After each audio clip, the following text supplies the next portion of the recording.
Hi guys, how are you? This is Ali Whitecheck here, and I hope you're having a lovely Friday. It's beautiful and sunny here in Brisbane, Queensland. And today I really wanted to give you a really quick snippet into my top three personalization tips on how to bring personalization into your business. So now, personalization is something that we hear about all the time. We believe what it means, but we don't know how to apply it in our businesses. And there are many ways that you can do this successfully. And I understand for some of us could be a little bit uncomfortable because, it looks a bit strange. We haven't done it before. But here are the three things that I recommend you can apply in your business today to really make a difference in the way you engage with your customers and also in your business profits. So number one is to understand your data. What I mean by that is that you have a lot of information that might be sitting on your Google Analytics around what your customers are doing on your website, what are the pages that are working the most, what are people visiting, and what are they more interested in on your website. So those are things that you can check really quickly. If you don't want to do it yourself, if you can't do it yourself, get someone to help you, and that could be an hour or two that someone will spend on a weekly basis, and someone can give you a really quick top line report to say, hey, this is what your customers are doing on the website, this page isn't quite working, what is it that we can make we could do differently so we could make a difference as to what people are doing. So understand your data. Social media clearly gives you a lot of data as well. So Facebook, thank goodness, Facebook has a lot of beautiful data that they give you on your Facebook pages, Instagram as well, YouTube, you name it. They all give you enough information to know what are the times that people are checking their posts most likely. So for example, for a lot of people, the millennials are probably checking social media posts depending on whether it's female or male, first thing in the morning, late at night, or when they're commuting from work to home. So those are things that you need to understand so you can actually engage with that audience in a timely manner. So if you understand your data, you're probably you are ahead of the game.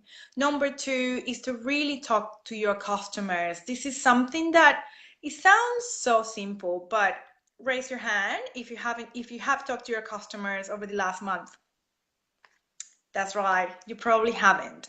And if you could just take an hour to a month to start with, even just to have that one conversation over the phone where you called someone and asked them a few questions about their experience with your business. Did you help them solve the problem that they had with you? Did you provide the experience that they needed? Is there anything that you can do to help them in a more meaningful way? Is there anything that you can do beyond the service that you provide to help them? If you just have that conversation with one customer today, you will be amazed at how much connection you built in your business, how good you're going to feel afterwards, and also the amount of insights you're going to get by just asking the right questions. And if you ask them one question, what is the number one problem they have in their business or in their lives? What is the number one problem? If you can be the person who can solve that problem for them, they're going to remember you, and they're going to definitely refer you to their family and their families and friends. So that's tip number two. Tip number three is basically be as meaningful as you can in all of the content that you create. If you talk the language that your customers are talking, if you understand the content that you need to put out there and you sound like them, you're speaking to them. It's like, when you go to I don't know, to speak to lawyers and they have a very specific way of talking, or you go to talk to a bunch of surfers, they talk very differently. Like, you almost gotta relate to them, and you really gotta put that content out there that is meaningful and is relevant, and it's not about you, because it's not about you, it's about them. It's about your customers. If you're really being specific to them and having a conversation and putting those words that they use, they of course are going to relate to you, and they're going to feel connected. They're going to feel that they know you, you know them.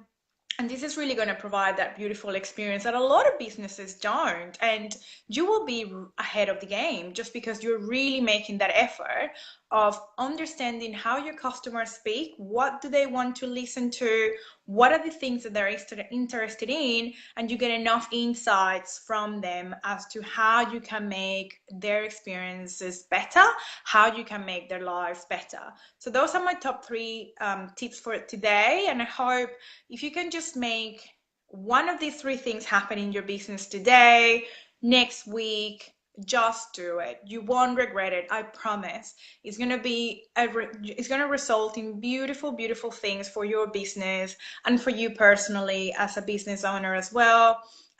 Please feel free to check my website, squareone.com.au, or go to my Instagram page if you want to get more information about what we do and the customer journey mapping workshops that we're running here in Brisbane. I would love to hear from you. And if you could tell me what is the one thing that you're going to apply in your business today, I would love to hear from you. But anyway, have a lovely Friday and a happy weekend. Bye.